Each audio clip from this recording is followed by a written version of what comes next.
The following announcement is brought to you by the makers of Lipton Soup. Folks, in this, the crisis of the war, all of us want to back our boys in the attack. Here's one way of doing it. Support the Fifth War Loan and buy more bonds than before. Put across the Fifth War Loan. When you buy bonds, buy double.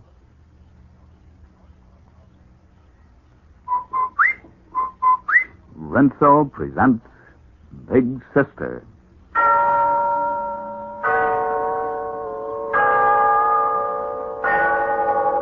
Yes, there's the clock in Glen Falls Town Hall telling us it's time for Rinso's story of Big Sister.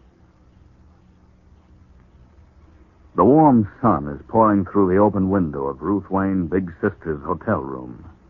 It's 1:30 in the afternoon. John is lying on the bed reading, or at least pretending to read, and Ruth is at a small desk writing a letter. Or at least, she's trying to write a letter. Ruth? Mm-hmm. You almost through? No, not quite, John. Want to read me what you've written so far? Mm-hmm. I've only written 2 sentences. It's as bad as that. Well, it isn't very good. But I'll read you what I've written. Okay. Richard, darling, this morning when I got up, do you know the first thing that I thought of? I must write a letter to Richard. And do you know what else I thought of? I thought, well, it won't be long now, another year or 2 at the most, and Richard won't have to have Neddie reading my letters to him. He'll be able to read them for himself. We're gone. I'm afraid I've reached the end of the line. Oh. Not much to say after sitting at the desk 15 minutes, is it? Oh, dear, I never was good at letter writing. Oh. I always thought you were very good at it. Now, you know better. Ruth, darling, do you know something? What? We're getting into a bad habit. Are we? Mm-hmm. A very bad habit. The habit of not saying what we mean. I don't follow you. Well, there's nothing wrong with your ability to write interesting and readable letters. But you can't write that letter to Richard because the kid wants to know when we're coming home. And that's the one question we can't answer. Huh? Isn't that so, Ruth? Well, yes, I suppose it would be a help if I could name a definite date. Help? It'd make all the difference in the world. And since we're playing this truth and consequence game, let's follow through, shall we? Or at least, let me follow through. What now, John? There's no reason in the world for the 2 of us to be staying at this hotel. Has that ever occurred to you? No. Well, it should. It should have occurred to you a long time ago. John, I'm afraid I don't understand you. Look, the only sensible thing for you to do is to go home. But, John, I thought... Ruth, isn't it true that there's no practical purpose accomplished by your staying here? Isn't it true that now there's really no reason for you to stay away from Richard? I don't see that at all. You mean you do, but you don't want to admit it. Sorry, I don't know how we got started on all this, but... Tell me something, will you? Mm-hmm. Do you want me to go home? Frankly? Of course. No. Well, that's what I thought. But that's no reason for you to stay around. But you're wrong, John. Oh, Ruth, darling, I shouldn't be so dependent on you. Now, that's nonsense. Well, I don't think it is. Ruth, you miss Richard and you miss Now, wait Neddie. a minute, dear. Well, I see no reason at all. No, now, wait. Let me speak my little piece. Huh? Yeah, go right ahead. Now, this is going to be one of those in the first place and in the second place little speeches. And you better watch out, or I may have a third or a fourth point to add. Well, let's have the first point. Right. Now, I think it's ridiculous for you to talk about being dependent on me. I think it's silly for you to want to see this thing through alone. But, Ruth, I still have the floor, John. I'm not through by a long shot. Darling, let's not mince words. This is a painful, trying ordeal you're facing. And it would be unfair and unthinking and unwifelike for me to walk out on you. But, Ruth, darling, I don't think so. Well, I do. And I'm sure if you thought about it a little while longer, you'd think so, too. Certainly I miss little Richard. So do you. Yes, I know. That's all very well, but... Now listen. Neither of us is here because we want to be here. And neither of us should leave before this thing is settled. I know, but... You say you want me here. I want you to want me here. Well, of course I miss Richard. My goodness, I'd miss you a lot more if I went back to Glen Falls. Now, let's have no more discussion about it, shall we, Joe? All right, Ruth. We won't. But don't think I'm not grateful. That word grateful I never liked. Well, nevertheless... Now, darling, if you start thanking me for staying here or any such nonsense, you're going to make me acutely uncomfortable. I'm sure you wouldn't want to do that. No, darling. I wouldn't want to make you acutely uncomfortable. Matter of fact, I'd give a great deal if I could make you comfortable. Now, don't worry about me. Oh, but I am. But you shouldn't be. Ruth, one of these days, I'm going to make up to you for all this. And I don't like that. Why not? Because it implies there's something you have to make up for. There is. But there isn't. You couldn't have helped what happened any more than I could. And it's perfectly ridiculous for you to feel a sense of guilt. Yeah. That's it. What's it? That sense of guilt. That corrosive sense of guilt. Oh, Ruth, when I think there was a time when... I'm sorry. I'd better take it easy. Don't look so worried, Ruth. I'm not. Why do you smile? Well, not because I'm amused. But, Ruth, hearing you say you're not worried... You think I'm lying? No. I think you're being tactful. Well, that's the same thing, isn't it? Well, I'm not being tactful. I said I wasn't worried, and I meant it. Of course, things aren't the way I'd like them to be. But I will tell you this. I was a lot more worried before we got here than I am now. Well, I can't think of anything that's happened since we got here that should be reassuring. There's only one trouble with you, Ruth. Only one? Mm-hmm. Only one.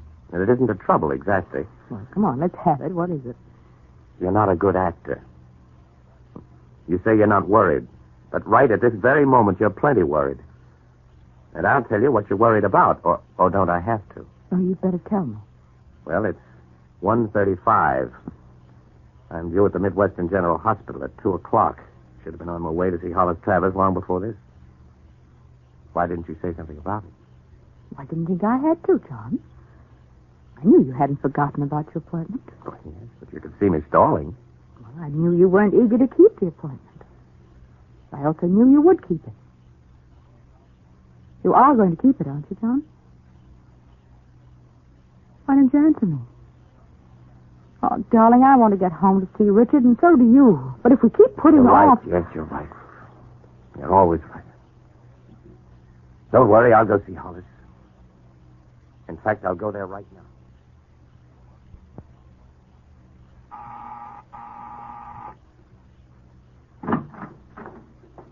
John. Hello, Hollis. Come in. Thank you. Let me have your hat. I'm sorry I'm late. I was worried you wouldn't come, but now that you're here, it doesn't matter. Where's Miss Stone?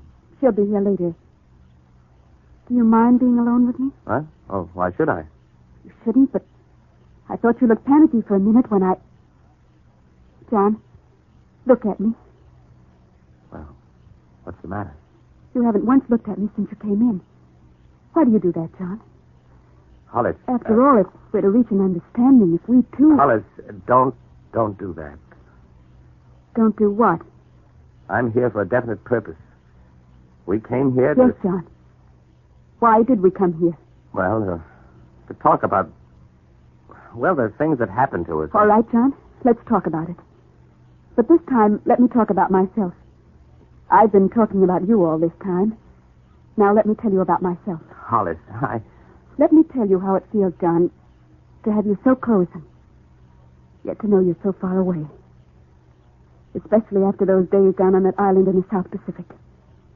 Those horrible and at the same time wonderful days. When we were as close together as two people ever could be. Hollis, I'm afraid What that... is it, John? Well, this is a mistake. Why, John? Why is it a mistake?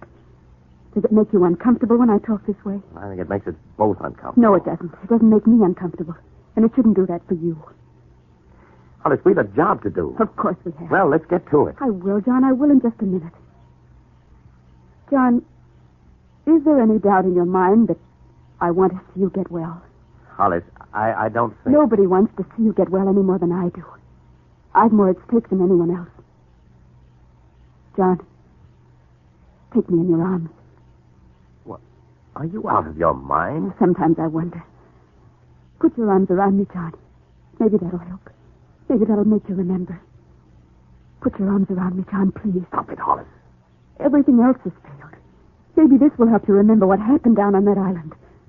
And what we once meant to each other. I'm sorry, I didn't mean to sound bitter. But I can't help it, John. I love you. Hollis, stop it. Stop it, I tell you. Do you think I can? John, darling, listen to me. Now, look, Hollis. John, ever since I've been separated from you, I've had a sense of incompleteness. John, look at me. I've heard other men say that I'm beautiful. I must have seemed beautiful to you at one time. Put your arms around me, John. Kiss me. Shall we go on with what we came for, Hollis? This nonsense has gone far enough. Nonsense? Do you really think it's nonsense, John? Well, now, what do you think it is? I know what it is, John, but you don't. You're running away from something. John, listen carefully, my dear. You want to know why you're here. You want to know the real reason. It's because you want to recapture the happiness you had when you knew your own mind and were in love with me. Stop it, Hollis. Why do you want me to stop it? This is ridiculous. No, John, it isn't. John, don't be afraid to face the truth. Don't be afraid to look back. That's why you're having all this trouble, because you're afraid. I'm not afraid of anything. Then why did you ask for Miss Stone the minute you came in? Well, all right, because... The other day, when I suggested that you leave Ruth home alone, why did you agree?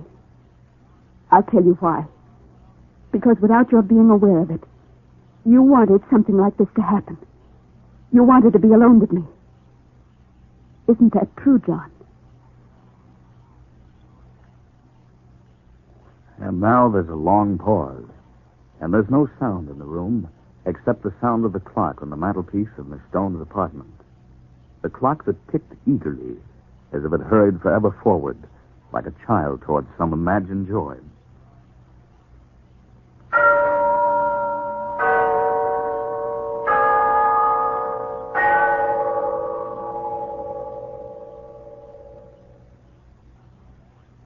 Well, it's come at last. The news we've all been waiting for.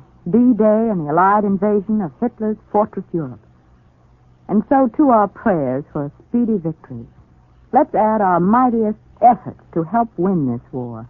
If you are an unemployed woman, single, or a non-farm housewife with no small children, there's a place and a need for you in war work. If we're to meet our war production goals, and we must meet them if we are to win the war, hundreds of thousands of women must get into war work this year. If you've been thinking about entering war work, remember, most war jobs are no heavier than ordinary household tasks. And remember, too, you'll be doing an important job for our country. Go to your local United States Employment Office and find where you are needed most. Do it now, today. We'll meet you again at Big Sisters tomorrow. This is Jim Amici speaking for Soapy Rich Rinso. The town of Glen Falls and the names of all characters used on the broadcast are fictitious. This is CBS, the Columbia Broadcasting System.